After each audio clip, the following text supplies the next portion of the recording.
እንግዲህ በከተማችን በአዲስ እየተሰራ የሚገኘው የካሳንችሱን ልማት ለማሳየት ነው። ይህ የምታዩት ወደ ግቢ ገብርኤል ስንሄድ ከዑራኤል አቅጣጫ ያለው ነው። ይህ ከመላ ህንፃ አጠገብ ነው። ይሄም የእግር ኳስ ሜዳዎቹ በዑራኤል ሳይድ ያሉ ናቸው። አኳሪየም ተሰርቷል። አዲስ አኳሪየም ፓርክ መሀል ካሳንችስ ላይ በሃናን ዳቦ ወደ ግቢ ገብርኤል በሚወስደው መንገድ ላይ ነው ያለው ማለት ነው። ይሄ ደግሞ ትንሽ እንደ ኮፊ ፓርክ በፋውንቴን አድርገው የሰሩት ነው። በጣም የሚያምር ስራ ነው በእውነት። ይኸው እንደምታዩት ኦሎምፒክ ሳይዝ የሆነ የመዋኛ ገንዳም እንደምታዩት እየተገነባ ነው። በጣም ነው የሚያምረው። ህፃናት አለም በላይኛው በገብርኤል በኩል አለው።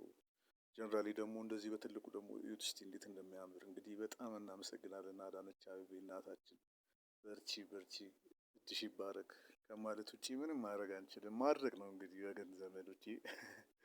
በጣም አመሰግናችኋለሁ ስላያችሁልኝ ይሄንን ቪዲዮ። ሰብስክራይብ በማድረግ አበረታቱኝ። እወዳችኋለሁ። መልካም ቀን ይሁንላችሁ።